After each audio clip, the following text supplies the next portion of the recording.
Saudara-saudari, Injil kita pada hari ini diambil dari Injil Matius bab 25 ayat 1 sampai 13. Pada suatu hari Yesus mengucapkan perumpamaan ini kepada murid-muridnya. Hal kerajaan surga itu seumpama 10 gadis yang mengambil pelitanya dan pergi menyongsong pengantin. 5 di antaranya bodoh dan 5 bijaksana. Yang bodoh membawa pelita tetapi tidak membawa minyak. Sedangkan yang bijaksana selain pelita juga membawa minyak dalam buli-bulinya. Tetapi karena pengantin itu lama tidak datang-datang, mengantuklah mereka semua lalu tertidur. Tengah malam terdengarlah suara berseru, pengantin datang, songsonglah dia. Gadis-gadis itu pun bangun semuanya lalu membereskan pelita mereka. Yang bodoh berkata kepada yang bijaksana, "Berilah kami minyakmu sedikit, sebab pelita kami mau padam." Tetapi yang bijaksana menjawab, "Tidak, jangan-jangan nanti tidak cukup untuk kami dan untuk kalian.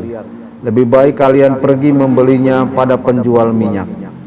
Tetapi sementara mereka pergi membelinya, datanglah pengantin, dan yang sudah siap sedia masuk bersama dia ke dalam ruang perjamuan nikah. Lalu pintu ditutup. Kemudian datanglah juga gadis-gadis yang lain itu dan berkata, "Tuan, Tuan, bukakanlah kami pintu." Tetapi Tuan itu menjawab, "Sungguh aku berkata kepadamu, aku tidak mengenal kalian. Karena itu berjaga-jagalah, sebab kalian tidak tahu akan hari maupun saatnya." Demikianlah sabda Tuhan. Terpujilah Kristus.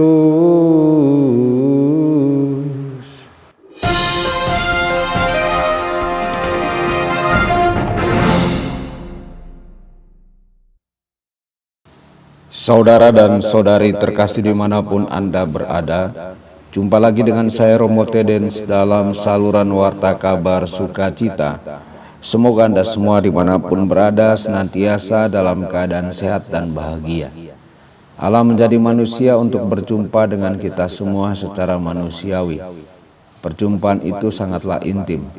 Allah menghadirkan dirinya sebagai mempelai laki-laki. Dia adalah alasan untuk bersuka cita dan mengadakan perayaan. 10 pengiring pengantin mewakili pengantin wanita berbagi dalam sukacita.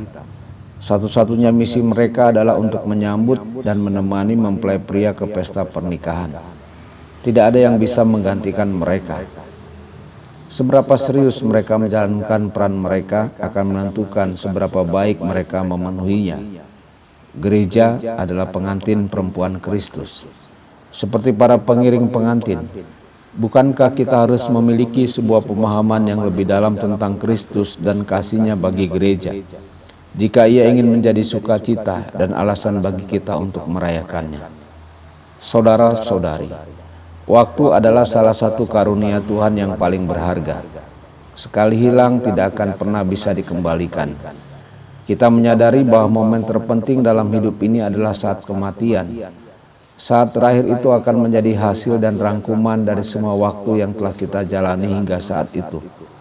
Setiap saat adalah persiapan untuk bertemu dengan Tuhan yang mengasihi kita dan telah memberikan nyawanya untuk memenangkan keselamatan kita. Kita tidak akan dapat berimprovisasi ketika saat kebenaran tiba. Setiap tindakan iman, kepercayaan dan kasih, setiap usaha untuk berkorban dan melakukan kehendak Tuhan, membangun sebuah hubungan dengan mempelai pria. Hidup kita adalah sebuah pencarian untuk mengenal dan mengasihi Dia, untuk bersamanya. Seberapa siap, terbuka, dan berserahkah hati kita? Apakah kita masih ingin menyambutnya? Apakah Dia mengenal kita? Kata-kata apakah yang lebih putus asa daripada "Tuhan, bukalah pintu bagi kami"? Dan apa yang lebih tragis daripada "Aku tidak mengenalmu"? Mempelai laki-laki tentu saja mengenal mempelai perempuan, orang yang telah ia berikan hidupnya. Tetapi ia mengenal kita di dalam cinta. Seperti apa cintanya memanggil kita. Jadi ia tidak dapat mengenal kita hanya jika kita jatuh cinta. Watak kita ketika kita menantikan mempelai pria yang merangkum iman, harapan, dan kasih adalah rasa syukur. Tuhan yang mengasihi kita terlebih dahulu akan mencari hati yang bersyukur yang telah ditransformasikan oleh rahmat baptisan, pertobatan, dan amal kasih. Hati yang bersyukur tidak akan melupakan Dia. Tidak ada hari yang berlalu tanpa kenangan penuh kasih dan tindakan syukur. Tidak heran jika Tuhan Yesus meninggalkan kita Ekaristi, sakramen ucapan syukur yang melaluinya kita dapat mempersiapkan diri untuk kedatangannya. Tuhan Yesus memberkati dan menyertai Anda semua. Sabda Allah adalah kebenaran. Sabda Allah adalah kehidupan. Mari kita mencintainya, mari kita menghayatinya. Ya Tuhan yang ku muliakan, sabdamu angkat resahku.